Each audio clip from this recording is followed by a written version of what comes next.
So welcome everybody to the second hour of Mindshifters Radio, and today is Friday, November the 14th, 2025, and I'm going to play a recording because Michael and I are attempting to get everything together. The intensive starts. We're doing it, he says, but the intensive starts tonight, and so we needed that extra hour. So, and if we can do live shows anytime during next week, we will, but otherwise we do have pre-recorded shows planned. So anyway, let me know if you can hear this okay. How forgiveness works.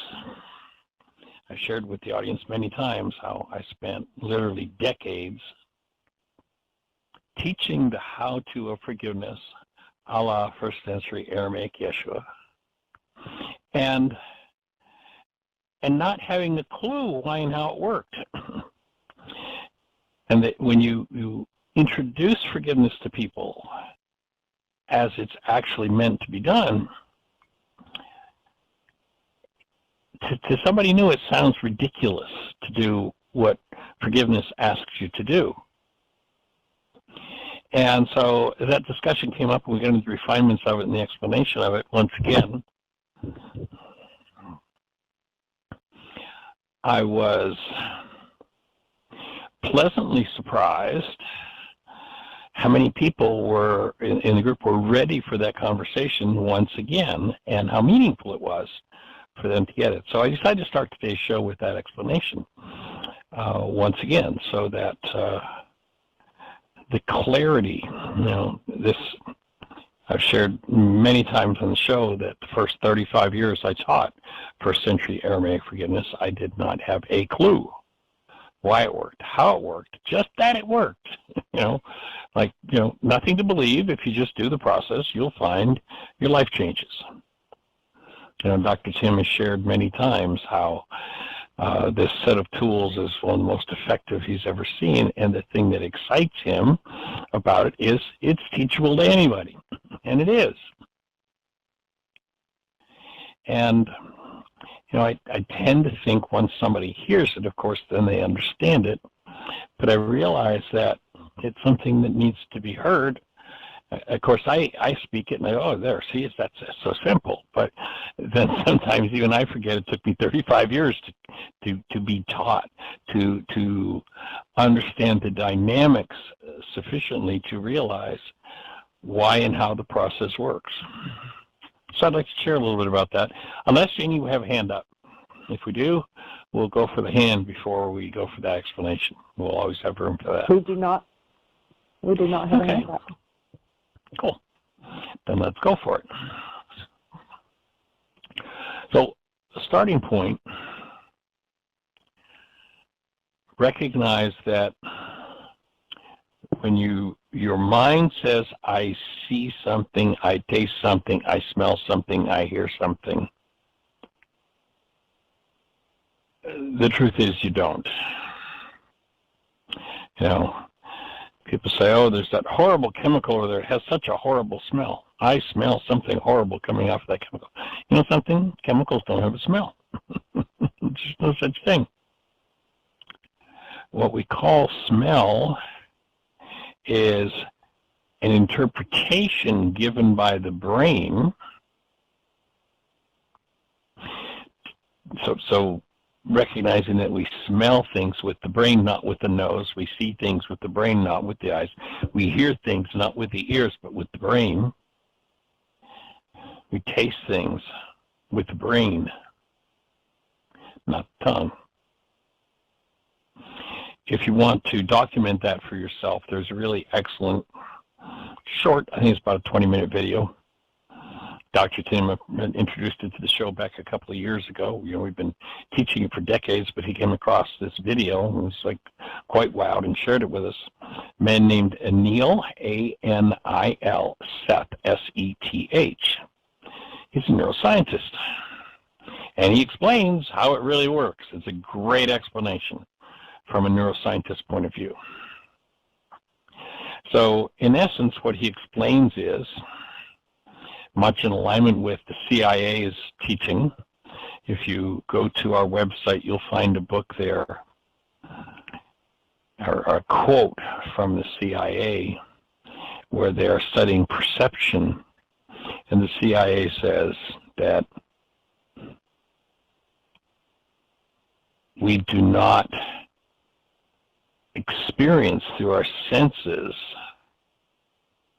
what's happening in the world, but our brain generates what our senses tell us is happening in the world. So it's our brain that's telling to us, not our senses. So we're going to label the constructs of the mind perception. Everybody's reality, everybody's perception is unique because their brain is giving them literally the world they see, taste, touch, hear, and smell. So reality, as opposed to actuality, what's actually happening in the world, is the output of the mind. Two reasons why people can attend an event and have totally and completely different realities. One, they attend an event with a friend, a dear friend, and the content of friend one's mind is different than the content stimulated in the mind of person two by the event. You know, there's some Harvard research we've talked about that tell us that in the time frame where 10,000 brain cells fire, the maximum amount of data that goes into building your perceptual construct, your reality, is 9 bits. And of course, if I have a different 9 bits of data fired by an event than by the resonance from an event, different from the 9 bits that are fired in your mind, obviously your reality is going to be different than mine. That's one thing that can change it. But there's another really deeply important thing to understand that can change the reality. And that is, the goal that you have is the thing that drives your mind to perception. It's the driver. You know, if I have a computer and let's say I go up and I buy myself a nice new IBM Pro printer and I hook it up to the computer, does the printer print? No. What do I have to do? I have to install a driver. If I don't have a driver for that printer, it's not going to work. If I get rid of my Pro printer, I go out and I buy myself a nice new HP DeskJet. Can I plug it in and print? Not till I put in a driver. So in order for there to be an output, there's got to be something that guides or directs that process. In order for a mind to have an output, there's got to be something that guides or directs that process. Now, a mosquito watching an event has goals. The goal is food. The thing that indicates there's food is heat. Infrared is the visual receptor for the mosquito. And so it doesn't look over and see, you know, that beautiful young man or that beautiful woman that you see, that you have goals for. They see infrared signals of food. Perception serves their survival, and they go and eat. The constructs that your mind show you are a result of the event happening, the data resonated by that event, and the goal that selects or drives the process of perception. So people who have two totally different goals for exactly the same event. You know, I was in a vacation area once, and there was a young man who, this was at an intensive, and he went out and it was on the ocean, and he got caught in a riptide and almost died. That became a story that illustrated the difference of perception based on goals. Now, I mean, literally, this guy came, we were, you know, in an island resort, and he went out and got caught in this riptide, and when he made it back in, he was looking pretty rough, and we had a discussion about this whole thing called perception and how perception can change. So let's just take that event. Someone had taken that man to the island with the idea of, I don't know, stealing his fortune, and knew when and where the riptides were and got him to get in the water, and he drowned. They'd had a very happy perceptual construct about that event. On the other hand, if it were a dear friend who took him on vacation and he went and got caught in the tide and drowned, his mind would not generate quite the happy perceptual construct that the fellow who wanted him dead would produce. So recognize the power of a goal in generating perception. And notice that unless you're just a generally miserable person,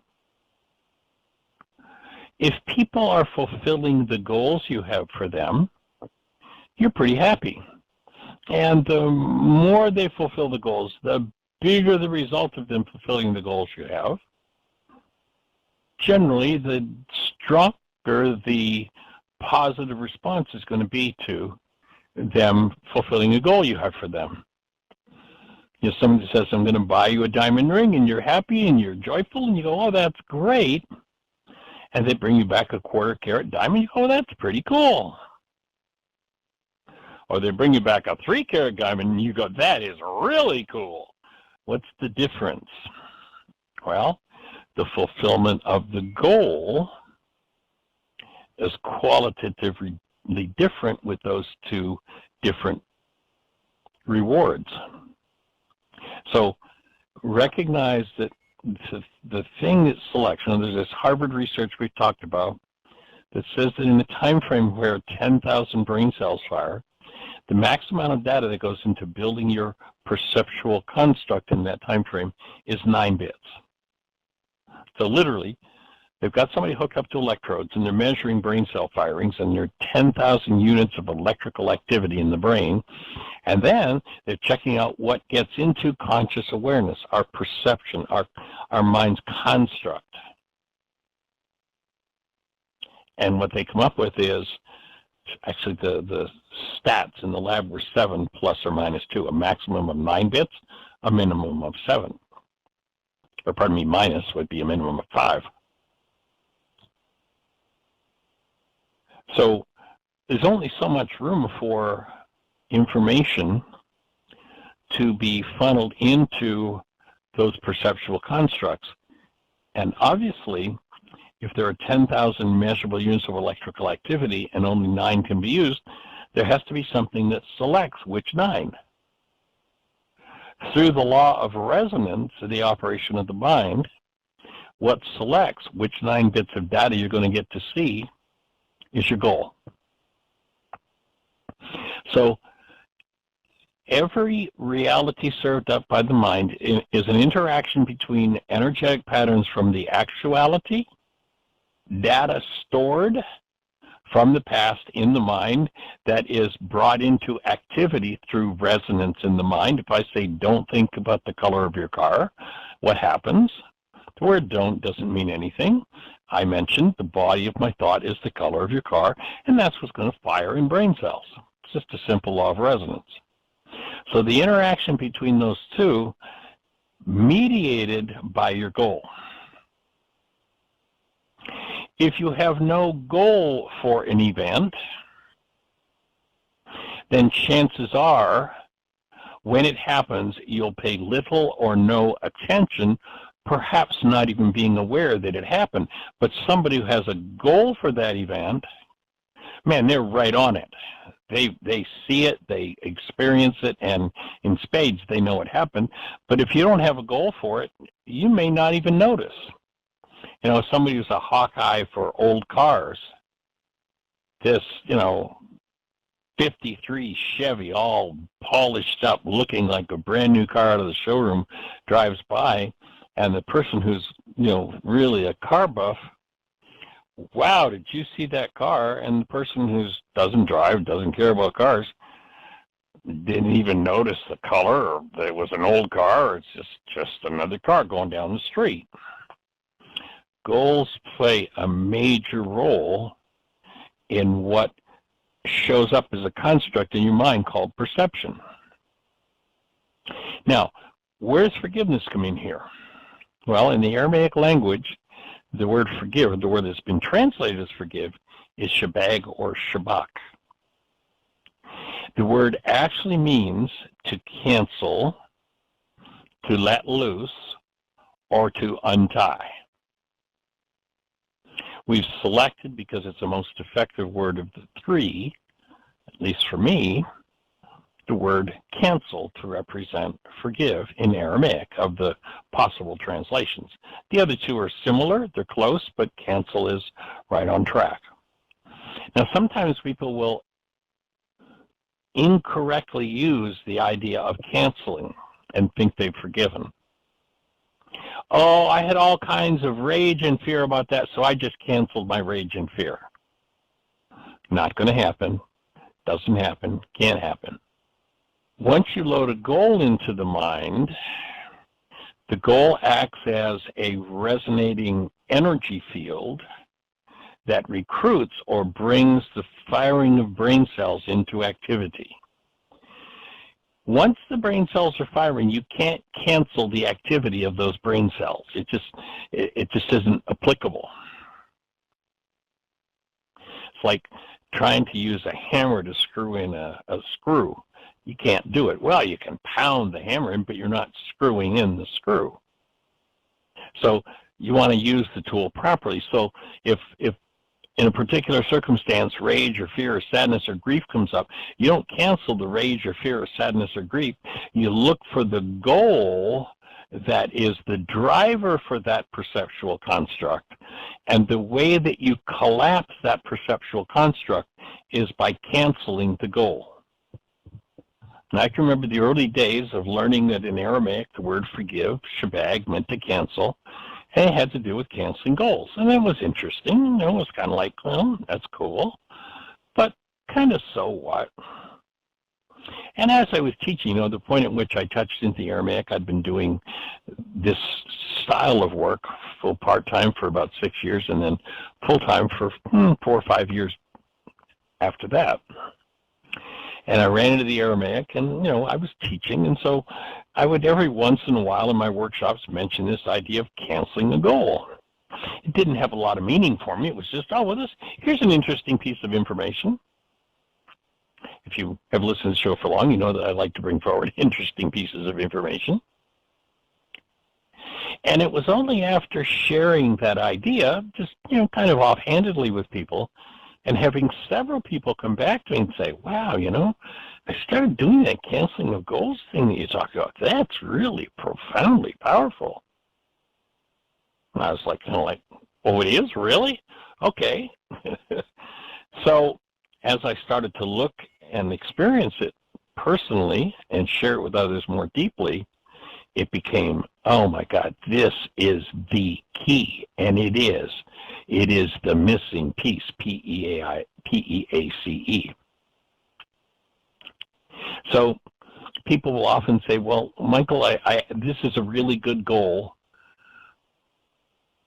and they really did do what I said they did, and I'm really upset by them.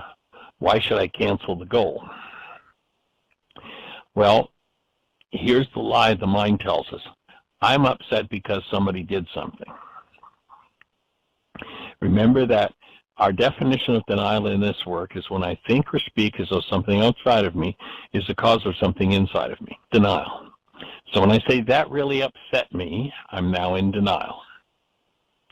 When I deny something in my mind access to conscious awareness, by telling my mind a lie and instructing my mind to reinforce that lie, they made me mad. Now, I've been mad 87 different times with 42 different people. My mad's about me, it's not about them. But when I tell my mind the lie that I'm mad because of that, my mind has to hide from me the real cause of my anger.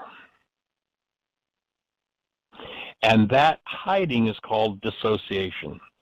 It's cutting yourself off from access to the real truth behind whatever it is that's going on. So when I deny, I dissociate from content in my own mind. I lock it away in a drawer that says, you're not allowed to access this accurately again.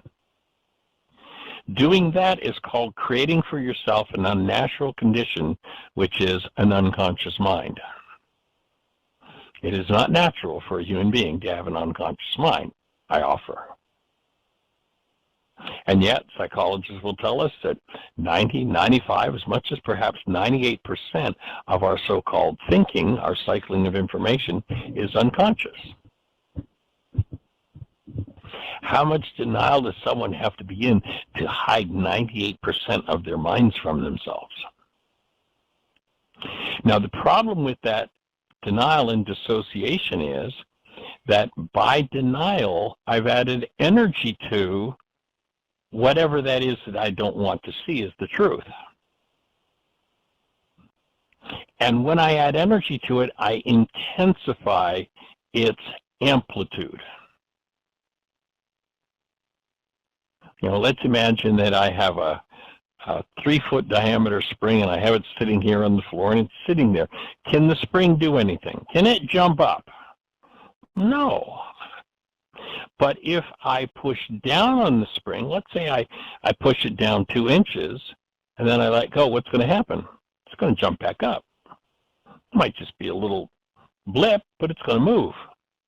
If I push it down and I push it down and I push it down and I push it down and I get 3 or 4 big guys to come up and give me some help and we really crank that puppy like so, it is so compressed, it is so pushed down. What happens when I let go of it? Kaboom, there's a lot of energy stored in it. Well, if I live in denial, if I deny something over and over, you made me mad, she made me mad, he made me mad, that made me mad, they made me mad. If I compress that, I've intensified the potential energy in it, and anything that is potentized in my mind, the energy wave that radiates out from me from those brain cells. Remember that energy by definition is motion. That motion suppressed is intensified and radiates out from me literally on an unconscious level. Measurable high energy waves that leave the mind when we think a thought, and through resonance going to tend to pull somebody in who's going to do exactly what I don't want to have done.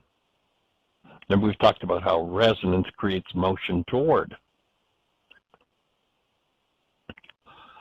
So I have this thing I never want to have happen to me again, and I'm sure about it, and 1,000 times I push it down, and 1,000 times stronger that field goes out and says, somebody come and do this to me. And because resonance creates motion toward, and somebody is in resonance with those brain cells in me, they're going to show up and they're going to be inclined to do the behavior. And when they do that behavior, it's going to resonate those brain cells that I've dissociated from. And here's what happens. I take that which I've said, I never want to look at that. I'm going to keep this hidden from myself forever, which means I'm not going to have direct access to it. But when they resonate, those brain cells in me, when they get those brain cells firing, I'm going to use those brain cells to build my brain's image of them, and they're going to show up in my mind with my problem attached, and I'm going to swear, I'm going to be sure that it's their problem. That's called projection. So I build a construct out of what I've dissociated from of others, and then I'm sure that others are the cause of what's going on inside of me. So denial, dissociation, projection. So now I have a construct that proves to me out of my own dissociated content that somebody else is the problem in my life. Of course, sooner or later I have to remember that I've been through this 87 different times with 42 different people, and therefore, it must be about me.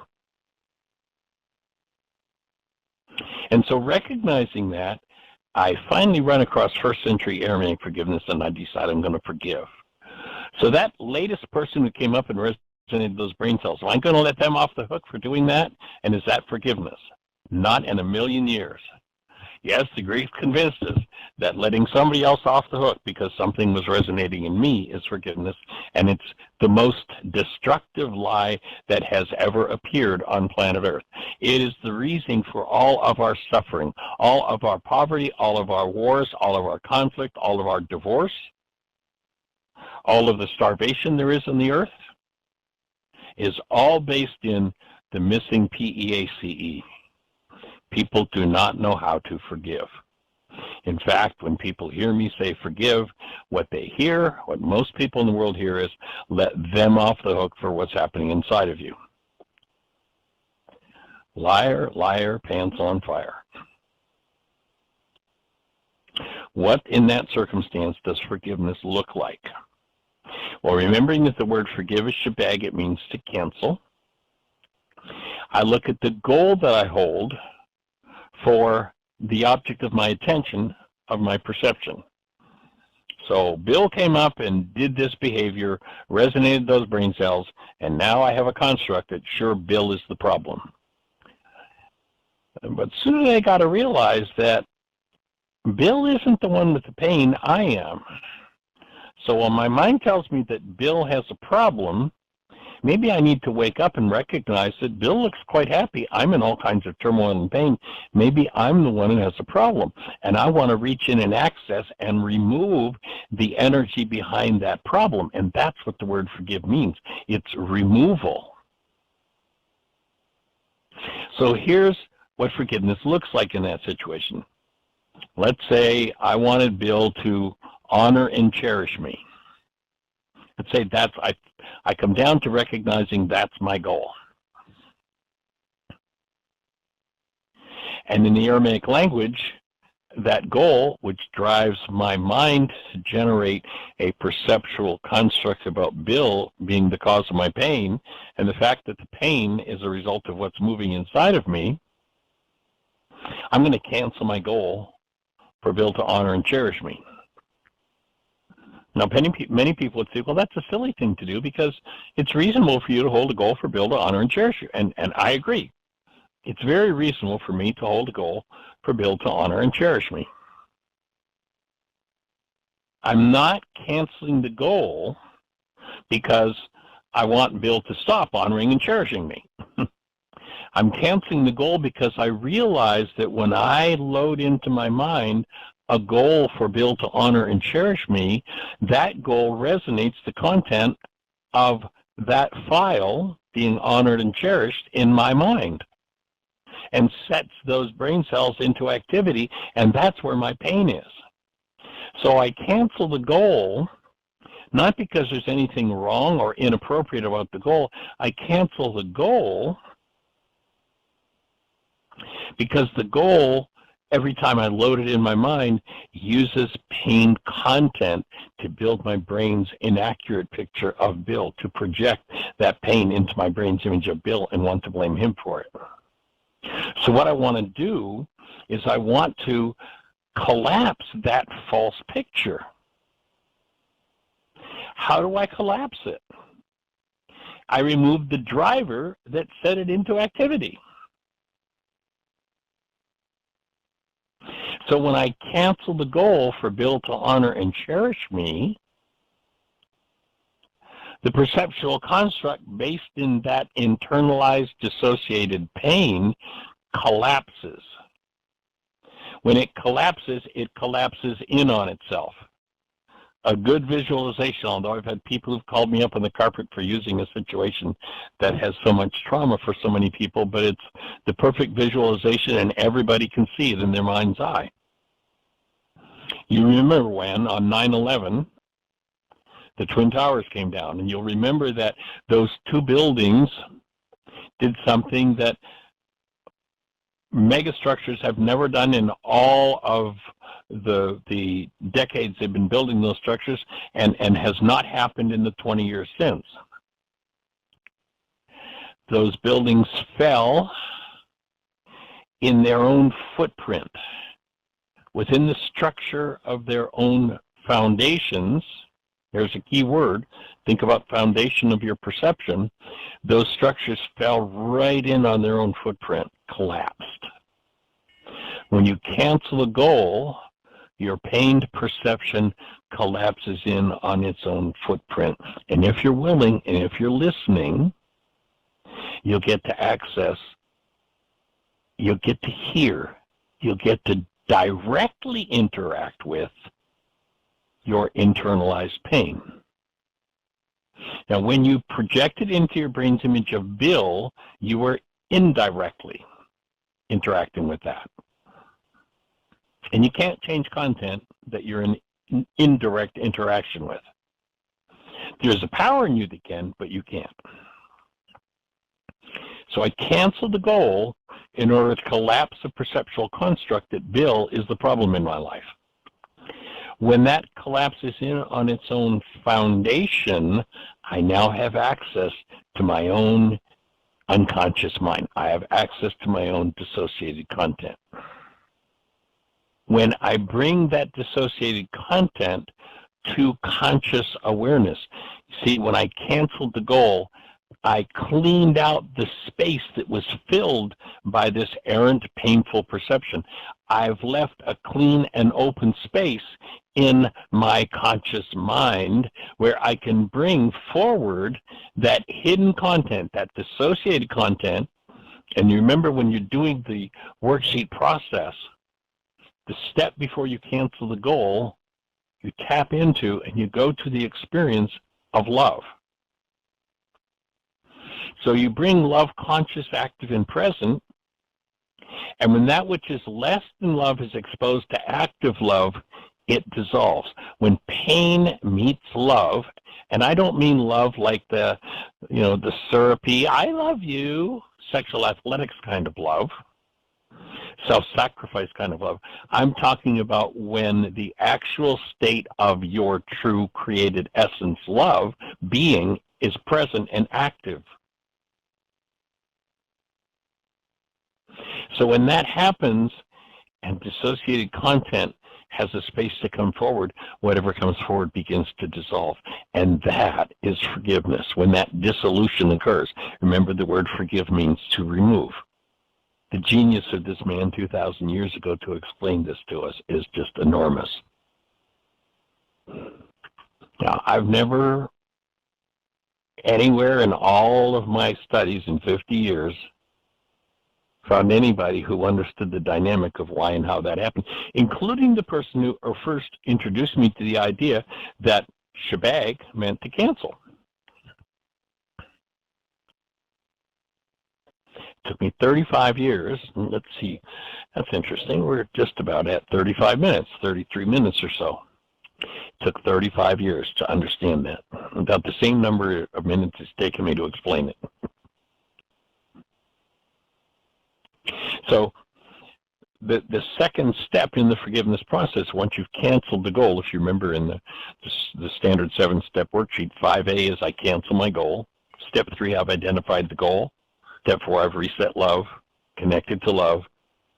Step 5A, I cancel the goal. And then step 5B, I recognize that there is a power in me that's beyond my own conscious awareness. People have called it the higher power, the superconscious, the subconscious, the primordial X, whatever you call it. There's something in you that has a greater capacity and a greater wisdom than you do. In Aramaic, the man Yeshua called it Ruka Dekudsha. Quite literally, it is the breath. If you go back to the first mention of Ruka Dekudsha in the Aramaic scriptures, you find the creation story, and in the creation story, it says the creator, the Greeks translate the creator sent out his spirit. In Aramaic, it wasn't that, it was Ruha, it was the breath. The creator sent out that super processing power that knows how to handle and undo everything that you're willing to expose from your dissociated or your unconscious mind. So you set that in step 4, you cancel the goal, and then you set love, cancel the goal, and then in 5B, you invite that power to go to work. You ask the super processor, this pain, trauma that, maybe paralyzes and drives disease processes in my body, cancel the thought. is so deeply embedded that maybe it goes back 20 generations. How, with the 9-bit mind, can I ever go back and touch all the lives in 20 generations that were impacted by that adaptation that happened 20 generations ago when this, whatever it was, terrible thing happened that was passed from one generation to another, to another, to another, and the millions of people touched by it between that ancestor and myself? How do I can't do that with a 9-bit mind. But there is a power in you that can. In Aramaic, that power is gendered feminine, and so we would define it as she who undoes the effects of your errors and teaches you the truth. It's called Ruha Dekudsha. Not proclaiming that my pronunciation is anything near perfect. The Greeks translate it as the Holy Spirit. Got nothing to do with the disembodied spirit being. There is a power in you that, if you invite it into activity, will undo the effects of your errors and teach you the truth. We talked about that yesterday.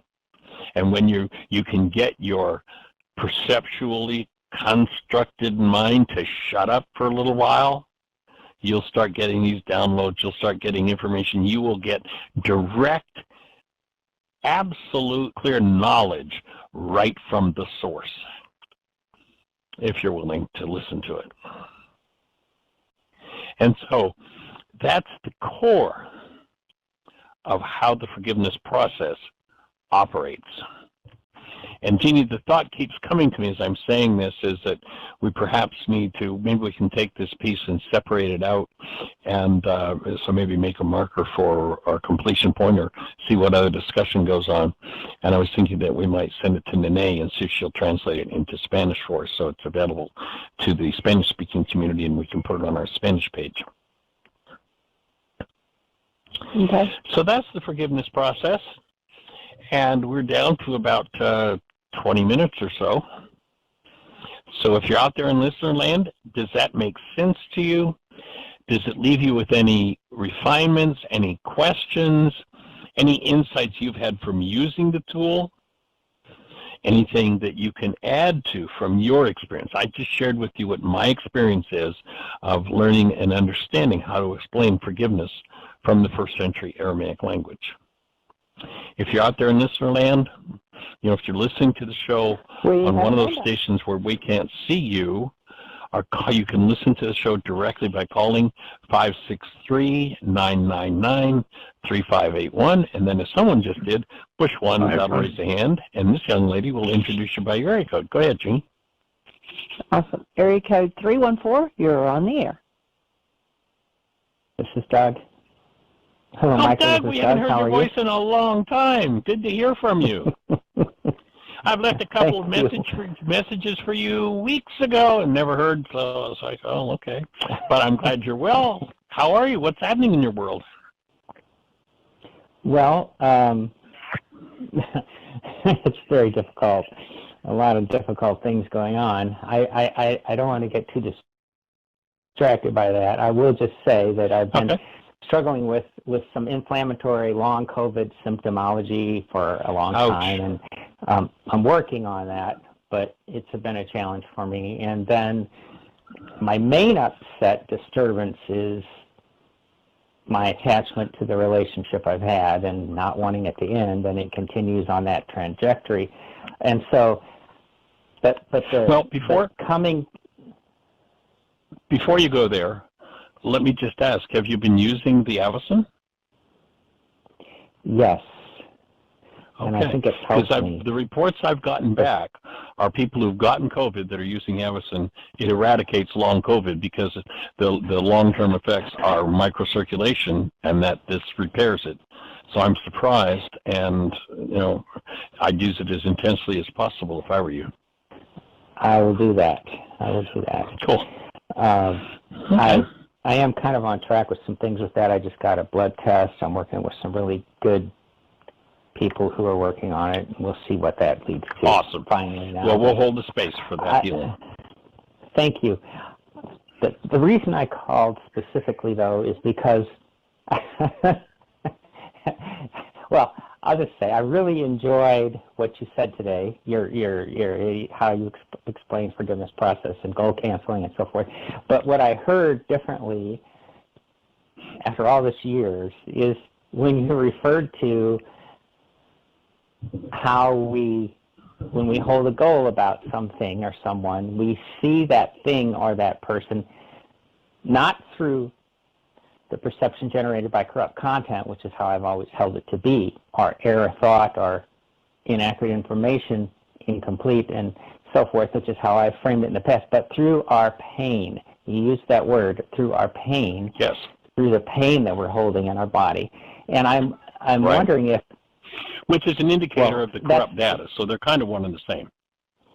Well, pain is an indicator that there is corrupt data moving in the structure.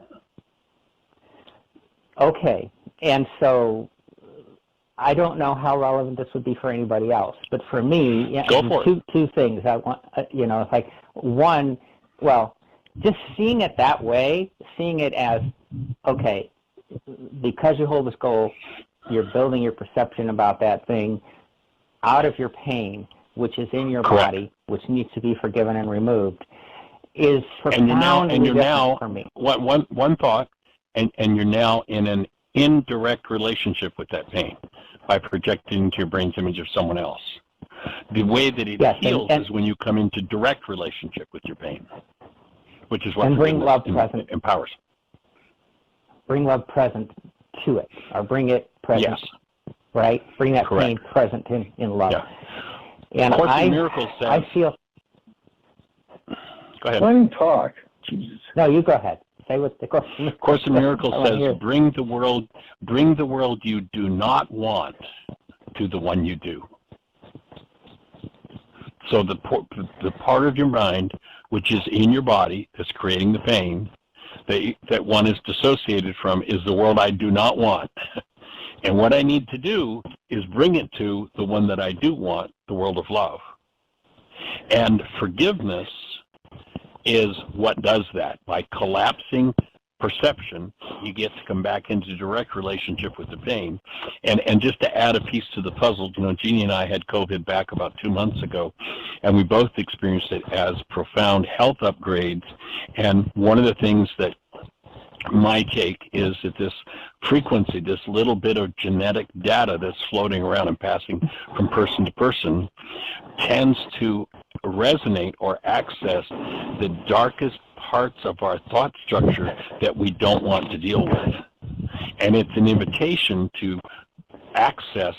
It will bring those things forward whether you want it to or not. And if you're willing to access it directly, then what you'll do is get gifts from it. If you resist it and you fight against it and stay in a dissociated state, then it's going to tend to create deleterious effects. So the one piece that I put, just to sum the whole conversation up so far, is willingness. What is it that I hold in me that I don't want, that I need to bring to the world I do? Am I willing to do that, whatever the truth of it is? Right. And I feel like my entire life is being collapsed into surrender right now. I mean, completely, deeply, more profoundly than ever. And I have no idea what that's going to create or how it's going to look going forward. Right. And it feels scary and fearful and,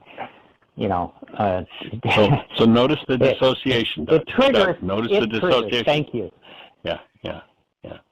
It brings out. It doesn't feel scary, but that's right. exactly what this virus is about. That's exactly what COVID is. It's going to bring up that which you do not want and give you the opportunity cancel the thought about giving you the opportunity. People who are not willing to do the process work, it is literally death thoughts. It's what has killed everybody in our generations, that this thing is coming in and resonating. Those who refuse to deal with it are dying because their death thoughts are now right on the surface and it takes them out energetically. Willingness to embrace that which it's bringing forward, the death thoughts, and bring it to the world you do want, bringing love present and bring it to that presence of love it's creating healing in those individuals. Well, that's profound perspective and insight. Jeanie and I have both experienced extreme upgrades in our health since COVID. You know, I don't know if you've been listening to the show lately. I've shared this a couple of times, but the primary thing that it's done, if you remember, you've been in intensives where I've talked about how I started out as a child or as a baby in utero, and the last 6 days I was there, they gave my mother Pitocin because she had toxemia, and they couldn't get me to come out. And after 6 days of Pitocin, I went into the birth process. They called my father and said to my father, if you don't get this kid, or pardon me, if you don't get down here tonight, you're not going to see this kid alive. And I was almost dead 3 or 4 times the first year of my life from lung disorders. COVID should have killed me with my lung history. For 25 years, I lived on inhalator and pills, and that's what set me on the search for healing. And my lungs have always been the weak place. And that's what most people are dying of COVID are dying from, is lung challenges, the microcirculation in the lungs, where, you know, capillaries in the lungs, the microcirculation in the lungs is what picks up the oxygen to take it into the bloodstream so it becomes available to the rest of the system. And whenever I was under stress, literally my whole life, and I've been doing the planet for a few decades, the place that it always hit was in my lungs. When I had a healing crisis, it was always in my lungs. And there was always just this, I don't know what the noise is. Jeanie, can we mute that, whatever it is? It was always, when I was under stress, that's where it would show up, would be in my lungs. And there, all my life, there's always been just this, at least a slight wheeze in my lungs. It was always, if I took a deep breath, this really slight wheeze. All my life. 4th day of COVID, 100% gone. 2 months since COVID, that wheeze is 100% gone from my lungs for the first time in my life. That was one of, I could detail several, but that was the main gift that I got. And with my lung history, I'm in the age range, they call it, where it should have gotten me, and with the lung problems, I should have been dead. I breathe better than I have in my life since COVID.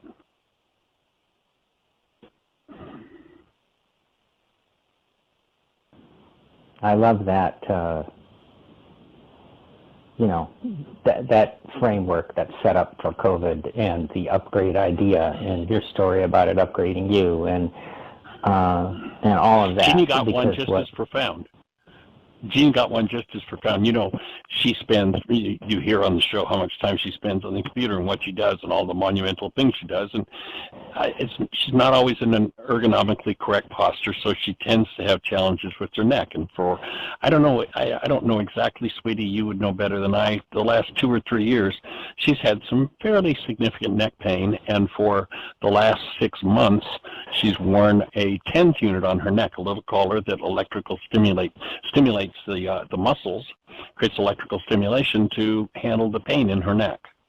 What was it, honey? The 3rd day of COVID, neck pain, 100% gone. Right. Sure. 3rd day. And how long had that neck pain been going on, sweetie? 2 years, 3 years? Well, back it started probably about the time that you did the last intensive in Abingdon. So that was in 2019, 2020. 19, yeah. 2019. Yep. 2020, so there's 22. Actually, yep. There's a comment in the chat room, and there said, there really is no COVID, so you're doing all this healing work, and you're still under brainwashing. Wow, usually people who do healing work can see the truth. Next, he'll be saying that he got the vaccine. No, we did not get the vaccine. And I will just share, I shared this the other day, that, COVID is a frequency, and there is a real virus called COVID. However, what happened when I got it, right, think of the, first I'll say what came up for me and what I did work around was fear, survival,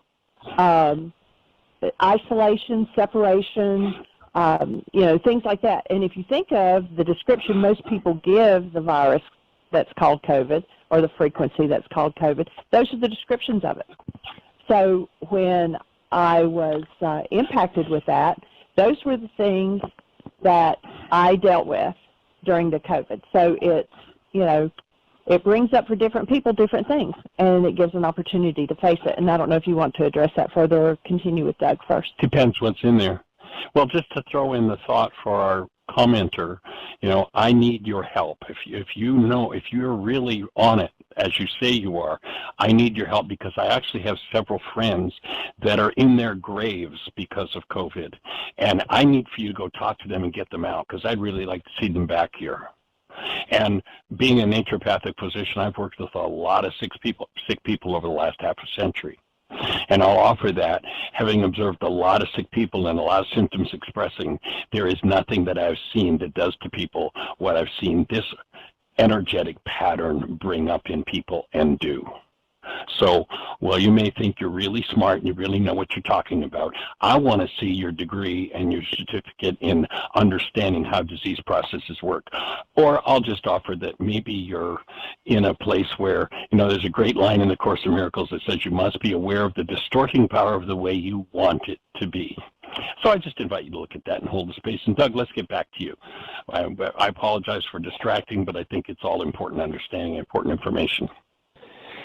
I'll just mention that there's some very, very good research that I did about the differences in the way Omicron variant infects the cells, in particular of the lungs, and the impact of it on that.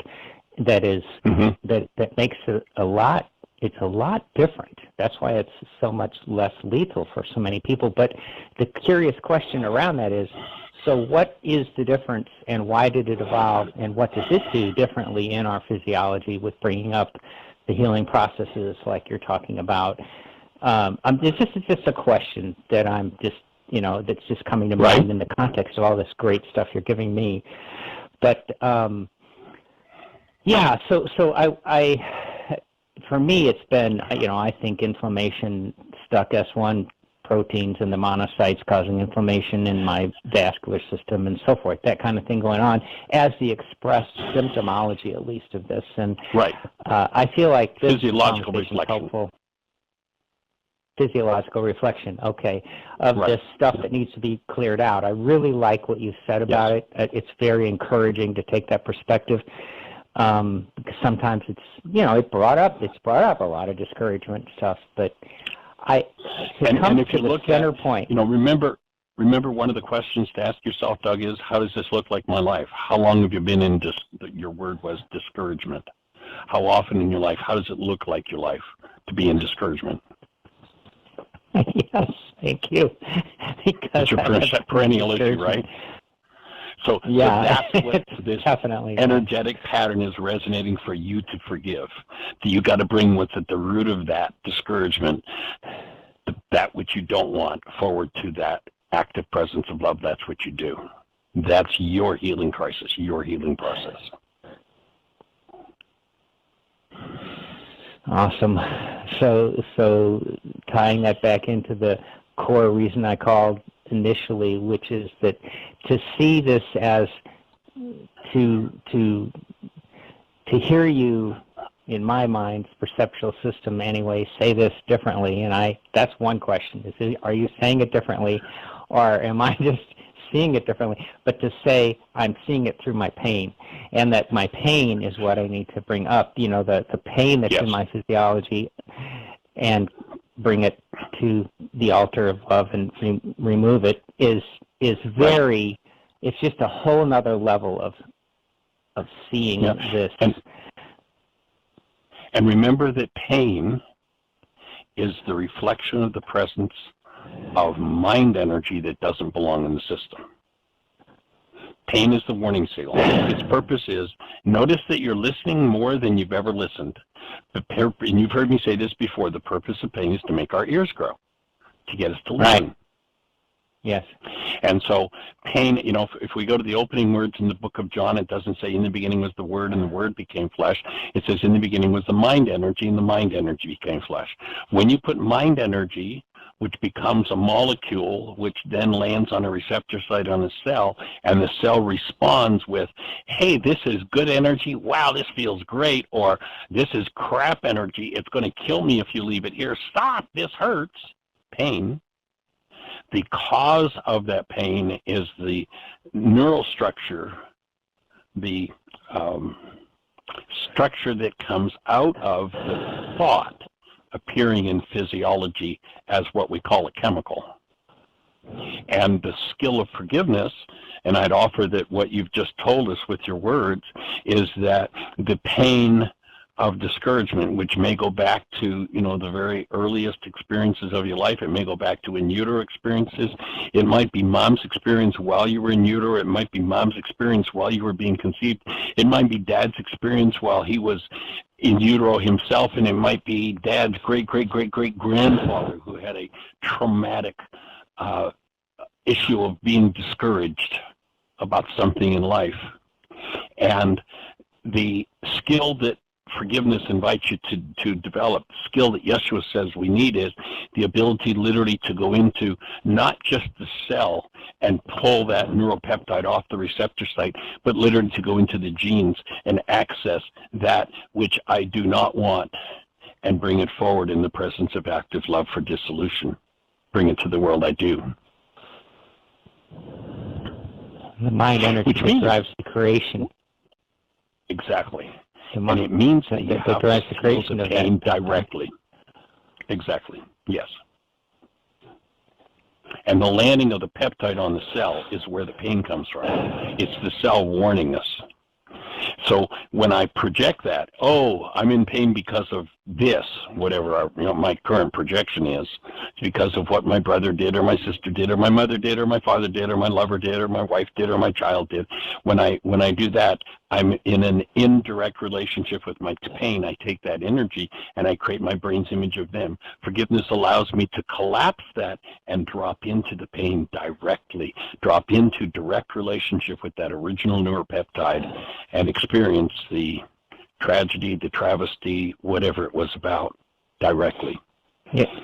In this conversation today, during it, I was thinking, I know we're almost out of time, I want to try and get this in, about how a lot of my distress and discouragement is because I want someone in my life who will honor me and love me and want to be with me and committed to me because of who I am instead of what I do or don't do and things like that. And then I realized that's what my parents suffered with.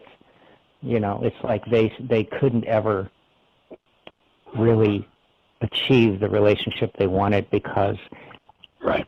And so that dynamic, I can see it in me. So anyway.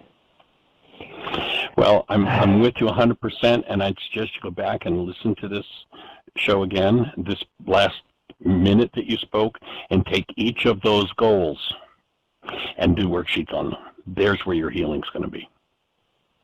Each thing you just said about your parents, but the ones you just listed, each one of those is another worksheet for accessing that. And the show's going to cut us off in a few seconds. We'll forget about the outro. We'll just go for it. But there's what I'd offer will be your gift.